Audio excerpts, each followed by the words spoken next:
स्वागत है मित्रों। कहानी को आगे बढ़ाते हुए आज हम देखेंगे कि जूनियर बाइजिन से कह रहा था कि बड़े भैया बाइजिन, आपको सीनियर तैन और मो के लड़ाई के बीच में जाने की कोई जरूरत नहीं है, क्योंकि सीनियर तैन ऐसे भी बहुत शक्तिशाली है, तो जीत उनकी ही होगी।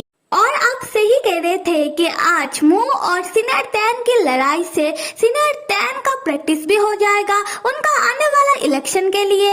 बाइजिन कहता है ठीक है। जूनियर अपने मन में सोचने लगता है कि शुक्र है भगवान का बड़े भैया बाइजिन मेरी बातों को समझ गए। अगर वो उन दोनों के लड़ाई के बीच में चले जाते तो मुंह को कोई बचा नहीं सकता था। बेचारे का क्या हाल होता। और जैसे कि मैं मेरे सीनियर तैन को जानता हूँ, वो कमजोरों के ऊपर ज्यादा वार नहीं करते, तो वो ऐसे भी मुंह के साथ ज्यादा देर तक लड़ाई नहीं करेंगे। और सिर्फ यही आशा करता हूँ कि सीनियर तैन और मो जल्दी से अपने बीच का लड़ाई को खत्म करे।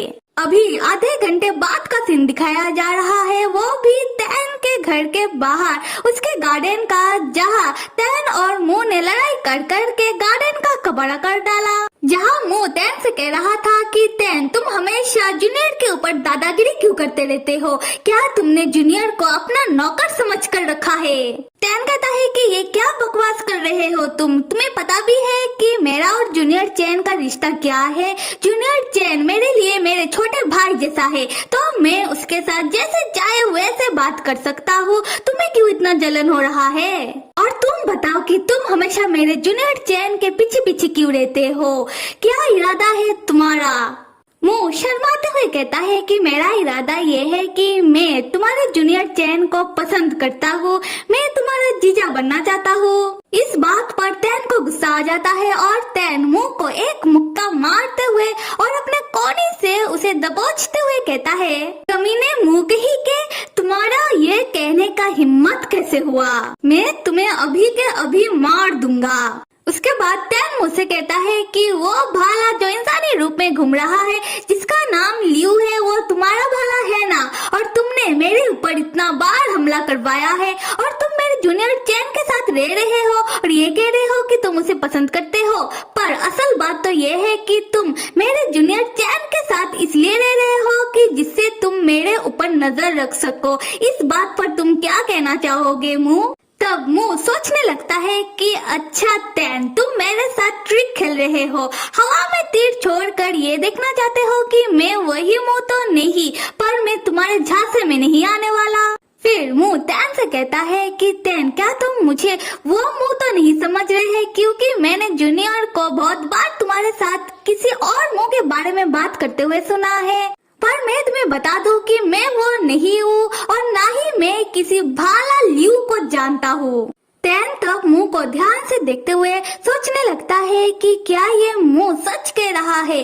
क्या ये वो मुंह नहीं है? क्या मुझसे समझने में गलती हो गया? खैर जो भी हो, मुझे ये मुंह भी बिल्कुल पसंद नहीं। अभी मैं उसे मार मार कर भरता बना देता हूँ। तैन तब मुंह को मुक्का मारने ही जा रहा था, उसी वक्त जूनियर आकर तैन को जोर से पुकारता है कि सीनियर तैन, मुझे आपसे एक जरूरी बात करना है, तो जल्दी से लड़ाई को रोकिए और इधर आइए। तब तैन मुंह के साथ उसका लड़ाई को रोक देता है और जूनियर के पास चला जाता है। जूनियर तैन को कहता है कि सीनियर तैन, आपने जैसा कहा था, मैंने आपके लिए नकली डाइवोर्स सर्टिफिकेट बनाकर लेकर आ गया। सो मेरे मित्र, आप ये सोच रहे होंगे ना कि तैन ने तो उसका नकली डाइवोर्स सर्टिफिकेट बनाने के लिए जाओ डाओ से कहा था, पर ऐसा नहीं है। तैन ने उसका नकली डाइवोर्स सर्टिफिकेट बनाने के लिए अपना जूनियर चैन से कहा था। असल में पार्ट 57 में तैन जब अपने घर में फोन में बात कर रहा था, वह नाम मेंशन नहीं था, तो मुझे लगा कि तैन जाओ से बात कर रहा था, पर इस वाले पार्ट में क्लियरली कहा गया है कि तैन अपने जूनियर चैन को ऑर्डर दे रहा था कि उसके लिए नकली डाइवोर्स सर्टिफिकेट बनाने को। खैर आते हैं स्टोरी में वापस। जूनियर तैन से कहता है कि सीनियर तैन, आपने जैसा कहा था, मैंने आपका और बड़े भैया बाइजिन का नकली डाइवोर्स सर्टिफिकेट तैयार करके लेकर आ गया। तब हम मुंह को देखते हैं जो तैन और जूनियर से थोड़ा दूर खड़ा था। खैर तैन कहता है, जूनियर चैन, तुम इतने बेवकूफ क्यों हो? ये हम दोनों के बीच की बात है, तुम्हें इस बात को सबके सामने नहीं करना। और एक बात बताओ कि इस बात को लेकर तुम मेरे और मुंह के लड़ाई के बीच में इसीलिए आए हो ना कि जिससे तुम मुंह को मेरे हाथ से मार खाने से बचा सको।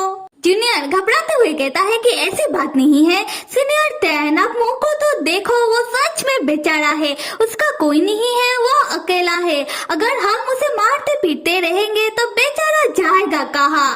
टैन गुस्सा करते हुए कहता है कि जूनियर चैन, इस दुनिया में बहुत सारे लोग अकेले हैं, तो तुम क्या चाहते हो कि मैं सबको उठाकर अपने घर लेकर आ जाऊं? और एक बात बताओ कि तुम्हें कब पता चला कि इस मुंह ने भी डिमॉन किंग इलेक्शन में हिस्सा लिया है? जूनियर जो है ही भोला, वो भोले तरीके से टैन से कहता है कि सीनियर टैन, मुझे ये बात कल ही पता चला, पर आप गलत मत समझो मुंह को। ऐसी बात नहीं है कि वो इस बात को हमसे छुपाना चाह रहा था। असल में मैंने ही उससे इस बारे में कभी नहीं पूछा। टैन तब और गुस्सा करते हुए कहता है कि जूनियर चैन, तुम तो मेरे सोच से भी ज्यादा बेवकूफ निकले। साफ साफ समझ में आ रहा है कि मुंह इस बात को हमसे छुपाना चाह रहा था।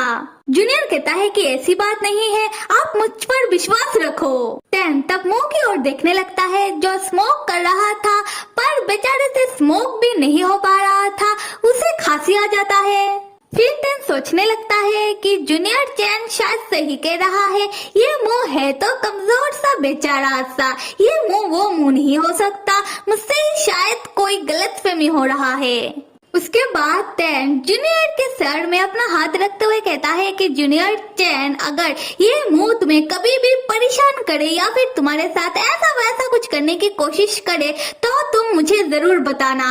जूनियर स्माइल करते हुए कहता है कि सीनियर टैन, मुंह मुझे कभी भी परेशान नहीं करता, आप फिक्र मत करो। तब उधर ही हम टैन के घर के बाहर वाल के पीछे लियो को छुपा हुआ देखते हैं, जो छुप कर टैन और जूनियर की बातें सुन लेता है और उसे टैन की नकली डाइवोर्स सर्टिफिकेट के बारे में पता लग जाता है। और लियो तब अपने मन में कहता है कि नकली डाइवोर्स सर्टिफिकेट, रुको टैन, मैं तुम्हें डिमॉन किंग इलेक्शन को लड़ने नहीं दूंगा। खैर फिर जूनियर मुंह को लेकर कमरे के अंदर चला आता है और वो मुंह को मलहम पट्टी करते हुए समझाने लगता है कि देखो मुंह, तुम मेरे सीनियर टैन से उलझा मत करो, तुम उनसे लड़ाई मत करो। मेरा सीनियर टैन वो दिल के बहुत अच्छे हैं, उन्हें सिर्फ मेरा फिक्र हो रहा है, उन्हें लग रहा है कि तुम मेरे साथ धोखा कर रहे हो, तुम मेरा फायदा उठाने की कोशिश कर रहे हो। यहाँ पर मुंह पूछता है कि जूनियर, क्या तुम्हारा पहले किसी ने फायदा उठाया था? जूनियर कहता है कि ऐसी बात नहीं है, मेरा सीनियर टैन कहते हैं कि वो मेरा फिक्र इसलिए करते हैं क्योंकि मैं बहुत भोला हूँ। तब मुंह सोचता है कि हाँ, यह बात तो सही है, तुम भोले तो हो। तब हम मुंह को देखते हैं जो स्मोक कर रहा था। जूनियर तब मुंह के हाथ से स्मोक को छीनते हुए कहता है कि मुंह, स्मोक करना सेहत के लिए अच्छा नहीं है, तो तुम दोबारा स्मोक मत करना। मुंह कहता है कि जूनियर, अगर तुम मेरा ऐसे ही परवाह करते रहोगे, मेरा ऐसे ही फिक्र करते रहोगे, तो मुझे लगने लगेगा कि तुम भी मुझे पसंद करते हो। जूनियर कहता है कि बिल्कुल नहीं, अगर पसंद की बात है तो मैं तुम्हें सिर्फ अपना एक फ्रेंड के नाते पसंद करता हूँ। मुंह तब जूनियर को पकड़ के अपना नजदीक ले आता है और कहने लगता है कि क्या सिर्फ फ्रेंड, अच्छा होता कि तुम फ्रेंड के आगे एक बॉय लगा देते और मुझे अपना बॉयफ्रेंड बना लेते, और उसके बाद तुम्हें मेरा जितना परवाह करना है तुम करते रहते। इस बात पर जूनियर शर्मा कर मुंह के कमरे से भागकर जाने लगता है। मुंह हंसने लगता है, उसके बाद मुंह कुछ गहरी सोच में पड़ जाता है। दूसरी तरफ हम बाजिन को देखते हैं जो अपने कमरे में बैठा हुआ है और डोडो सो रहा है। उसी वक्त बाजिन के फोन में एक मैसेज आता है जहां बाजिन ने मुंह के बारे में सब इंफॉर्मेशन निकाल लिया है, मुंह के फोटो के साथ कि कौन है वो मुंह जो टैन के ऊपर बार बार हमला करवा रहा है। तब बाजिन अपने फोन में मुंह का फोटो और डिटेल चेक करने लगता है, पर बाजिन मुंह का फोटो देखकर उसे पहचान नहीं पाता क्योंकि मुंह ने फोटो में एक मास्क पहना हुआ था। खैर बाजिन तब मुंह के बारे में पढ़ने लगता है जहाँ लिखा था, मो एक धार्मिक राक्षस कल्टीवेटर है। वो 600 साल का है और साथ में वो एक राक्षसी पहाड़ी का मालिक है। पर 2 साल पहले रहस्यमय तरीके से उसका राक्षसी पहाड़ी किसी धमाके के कारण तबाह हो जाता है और तब से मुंह मिसिंग है। उसका अस्त्र, उसका भाला जो एक स्पिरिचुअल भाला है वो भी मिसिंग है और छानबीन करके पता चला है कि उसका भाला जो एक मामूली भाला नहीं है, उसके अंदर जान है और उसका नाम है लियो, जो मिल नहीं रहा पर वो कल्टीवेशन वर्ल्ड और इंसानों के वर्ल्ड में आ जा सकता है। और मुंह के बारे में ये जो खबर है ये कॉन्फिडेंशियल खबर है, तो मुझे और ज्यादा छानबीन करना होगा और उसके बारे में इतना तक खबर निकालना भी बहुत मुश्किल था। और मुझे एक और बात पता चली है कि तुम्हारे अंकल फैन को भी इन सारी चीजों के बारे में मालूम है और उन्होंने ही तब टैन के लिए सारी चीजों को संभाला था, जिससे इस केस के ऊपर ज्यादा छानबीन नहीं हुआ, जिससे ये साबित हो पाया था कि टैन जो पहाड़ के धमाके के पीछे सस्पेक्ट था, ये धमाका सिर्फ इसलिए हुआ क्योंकि टैन उस समय ठीक से ट्रेन नहीं था। खैर जो भी हो, साथ में ये पता चला है कि इसमें बहुत सारे इंसान भी शामिल थे और बहुत सारे इंसानों को चोट भी आया था। पर अगर इंसानों को ज्यादा नुकसान होता तो कल्टीवेशन कमेटी बहुत सारे तरीकों से पनिशमेंट देता है। पर हाँ, मुझे पता चला है कि टैन को इन सारे मामलात में संदेह करके उसे सिर्फ 3 दिन ही हिरासत में रखा गया, उसके बाद उसे छोड़ दिया गया, जो बात नॉर्मल नहीं है। तब बाइजिन सोचने लगता है कि टैन का जुलाई फायर एक्सीडेंट, इसके बारे में अंकल फैन को मालूम है। टैन, क्या छुपा रहे हो तुम मुझसे? उसी वक्त बाइजिन के फोन में फोन आता है। बाइजिन फोन को रिसीव करता है। फोन के दूसरी तरफ जाओ डाओ कहने लगता है कि जिन जिन, मैंने जो तुम्हें अभी अभी मैसेज किया है क्या तुमने पढ़ लिया? तो तुम मुझे रिप्लाई क्यों नहीं कर रहे हो? बाइजिन कहता है कि क्या है ये सब? जाओ डाओ कहता है कि जिन जिन देखो, मुझे पता है कि तुम मुझसे नाराज हो गए तुम लोगों के कपल टेस्ट की रिजल्ट को लेकर, पर तुम यकीन करो मैं सच में चाहता हूँ कि तुम दोनों हमेशा एक साथ रहो और अपने रिश्ते को और ज्यादा मजबूत बनाओ। ये तुम लोगों के भलाई के लिए था। खैर, तुम अगर चाहते हो कि मैं तुम्हारे पिताजी से झूठ कहूँ तो मैं तुम्हारे लिए ये भी कर सकता हूँ। जिन जिन, मुझे तुम्हें बताना है कि तुम लोगों का असली रिजल्ट। उसी वक्त टैन कमरे के अंदर चला आता है और बाय जिन जाओडाओ का बात और उन दोनों का टेस्ट का असली रिजल्ट सुने बिना ही वो फोन रख देता है। खैर, टैन तब बाजिन के पास आकर बाजिन से कहने लगता है कि क्या हुआ, ऐसे क्यों बैठे हुए हो, जैसे कि तुम कुछ गलत काम कर रहे थे और मैंने तुम्हें पकड़ लिया। बाजिन, सच्ची में बताओ कि तुम मेरे पीठ पीछे कर क्या रहे थे? और मेरे प्यारे मित्रों, आप सब लाइक करो, सब्सक्राइब करो और कमेंट करना तो बिल्कुल भी मत भूलिएगा। Till then stay with me and see you.